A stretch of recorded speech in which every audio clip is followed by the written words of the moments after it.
I was driving a shortcut from 29 Palms, California to Albuquerque, New Mexico. 29 Palms is located in the desolate high desert east of LA. The shortcut was all two-lane road through total nothingness except for passing through Amboy, California. Amboy is a nearly abandoned town, nearly as far below sea level as Death Valley.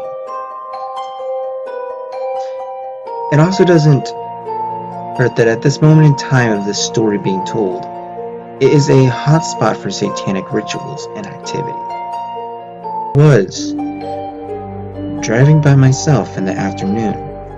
I stopped in Amboy and snapped a picture of the city sign, just to prove I was there to my friends who dared me to take the route to I-40. I got back in my car and proceeded to drive up the mountain range between Amboy and I-40. Once I reached the top, I am driving north to a canyon with high grass on both sides of the road. Up ahead, I see some stuff in the middle of the road. As I approach, I slow down to see a red Pontiac Fiero stop sideways across both lanes. A suitcase opened with clothes scattered everywhere, and two bodies laying face down in the road, a man and a woman. I stop 100 feet or so, and the hair on the back of my neck, I kid you not, stood up. Being a Marine, I reached under the seat and pulled out a 9mm pistol and chambered around. Something didn't seem right here. It almost looked like it was staged. An ambush? Something was definitely wrong, and getting out of the car was the most unrealistically stupid idea. So I didn't. As I scanned the road, I saw a line I could drive, past the guy in the road on the right, the woman on her left, behind the Fiero. I'd be on the other side. I dropped it into the first gear and punched it and drove the line I planned. I passed the back of the Fiero without hitting it or either the bodies in the road. I continued forward a couple hundred feet or so, and then I slowed down to take a breather. But as I looked up into the rearview mirror, I saw what looked like two bodies. Those same two bodies get up onto their knees, and 20 or so people emerge from the tall grass on either side of the road by the car and the bodies. At that moment, I didn't let up my own feet from the gas pedal until I had to stop for the I-40 East on-ramp. I will never know what would have happened to me if I had gone out to check on the bodies. But I do know one thing. Sometimes real life can be scarier than a movie.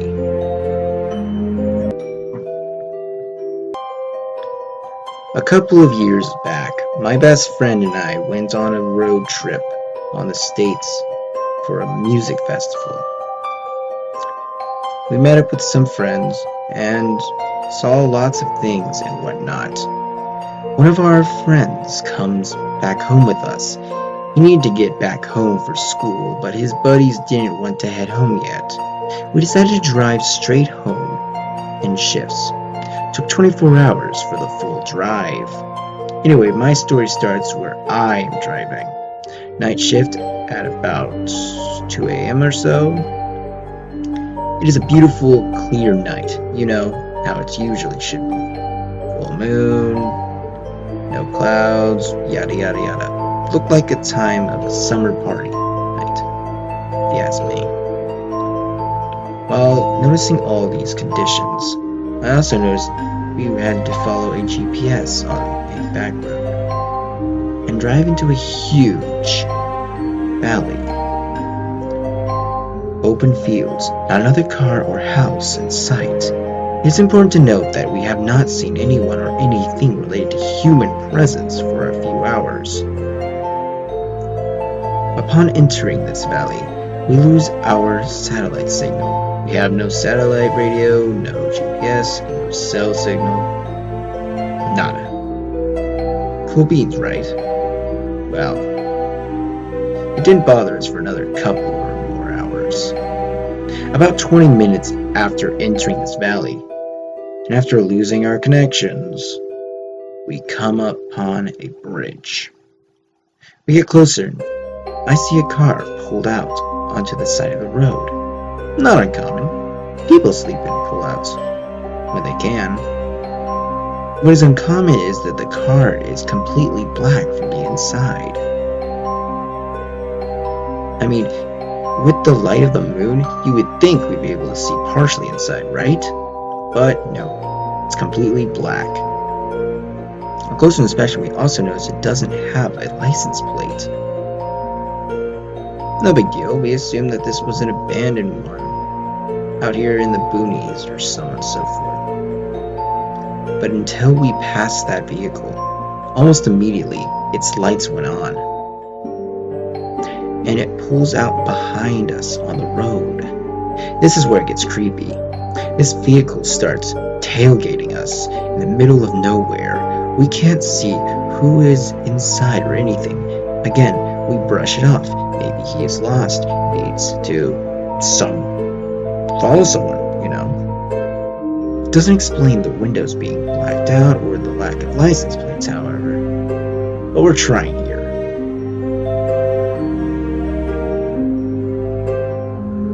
But at this moment in time, I have this uneasy feeling. It's subtle at first, but it grows stronger. Now I get an all-out feeling of, the typical, usual, get the F away from this vehicle ASAP vibe. You know what I mean? I find it important to note that I do not get frightened easily. I do not get panicked, and I most certainly do not get paranoid with anxiety. I push these feelings aside, as it seems like the silliest response to a possibly explainable situation, if there would be. And that would be the case if it wasn't until I see something in the middle of the road. Almost on cue, this car backs off as I and my companions, one of whom was asleep beforehand, tried to make out what it was in the middle of the road. From closer, we see what looks like a body lying on the middle of the road. This is not a big road, and like I said, it was also a back road, still paved, but very small. At this moment, and at the sight of the appearance of the body on the road ahead, we start freaking out. In no way am I stopping for no one in this desolate and isolated area. There are other cars around other than the one that was following us, and I can see no housings or lights for as far as the eye can see. No cell service, no satellite, nothing. I quickly tell the others that I am not stopping, and I'm going to round or through. By this time, we are almost on it. There is no room to go around, as there is no shoulders on it, and no deep ditches on the sides either. And we are close enough to see now that it is a scarecrow. I drive over top and onwards. This car is small enough to go around it, and it continues to follow. I speed up, it speeds up. I slow down, it slows down. Until I punch it. After about 2 minutes of this, the car slows down, does a U-turn and drives back. Now my passengers turn to me and say, "I swear I saw spikes in that thing." Lucky for us, we were driving a huge truck, and the wheel span was bigger than the scarecrow on the road, and we never were even touched. It was almost half an hour before we reached cell service and satellite picked up back again. It wasn't until we reached home at 5 a.m. that we remembered. During this time, there had been a couple of missing people reported in our province. Ones who were on vacation and driving home from the States who never made it home or were never found. I and my passengers fully believed that we escaped some crazy Wolf Creek type of death for ourselves. We contacted the police about it, and in the end they couldn't do anything except for just put a report in. Nevertheless, we definitely didn't want this to happen to anyone else, as it was creepy as hell. This didn't happen to me, but I was involved in it. The victim was actually my girlfriend, and I got the story later. At the time, my girlfriend and I were attending college together. It was a smaller school and a pretty quiet place, so most of the students were from the area. My girlfriend Katie was one of those people. I came from a distance, and so I lived in a dorm at the college. Katie and I would hang out together in my dorm between classes, and even some evenings and weekends. And when we wanted to get together, but didn't feel like going out, that's where we would be. It was a Friday night. Both of us, being pretty introverted, decided not to do anything crazy, so we would spend the night in my room with each other as my roommate was out that night. She wanted some time to go home after class and assured me that she'd be back around 8. I didn't mind it and said goodbye to her and told her I'd see her soon. Katie had a car, but she never liked driving, unless she had to pack around her instrument. She usually took the bus. The Friday night she had a pretty unnerving experience doing so that freaked the two of us out for a long time and still to this day. She was a small girl, definitely much so. I don't even think you could tell she was a college-age student. She was short, thin, and quiet. Standing alone on a bus stop in the dark was probably not the ideal place for her, but she preferred it over taking her own car. She waited for the bus, innocent as a rose, when a van drove past her. Then again. She was a bit suspicious about, told herself he was probably just lost or killing time. The van then pulled over right in the front of the stop, and the driver rolled down his own window. "Isn't it cold out here? The bus is always late. Hop in, I'll give you a ride." Katie politely declined and took a few steps back, trying to show him that she wasn't interested in anything he wanted. He asked again if she was absolutely sure, but again she declined. He drove away after she turned him down again.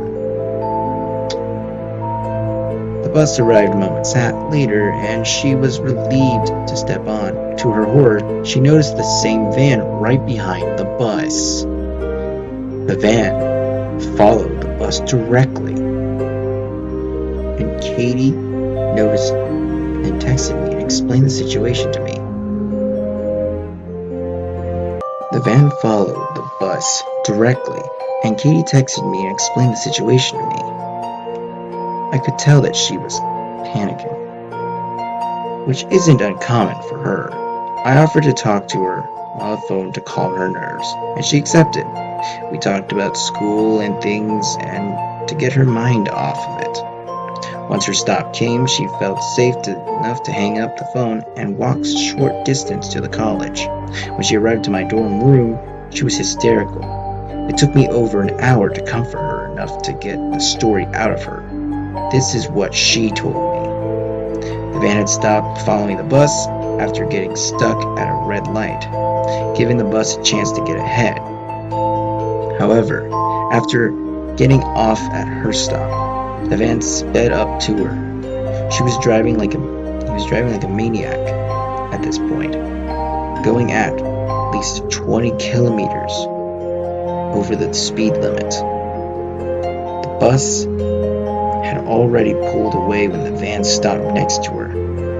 It had pulled over right where she intended to go to get to the college, so in a panic, she pulled the other way. The driver raced after her. When she turned her head to look behind her, she noticed that he was holding a butcher knife and waving it in the front of him in her direction. She did the wide turn to get back onto the track of college, and the man following close behind. Luckily for her, he lost his footing at an icy patch on the road, and he delayed him enough for her to get away. When he got back up, he didn't chase after her again, but instead yelled out, "I will find you, and I will get you." Since then, she's always taken her own car instead of the bus. I hope you guys liked what you saw. Please like, comment, and subscribe if you haven't already. And as always, guys, I want to thank you guys for watching. And remember, keep the lights on.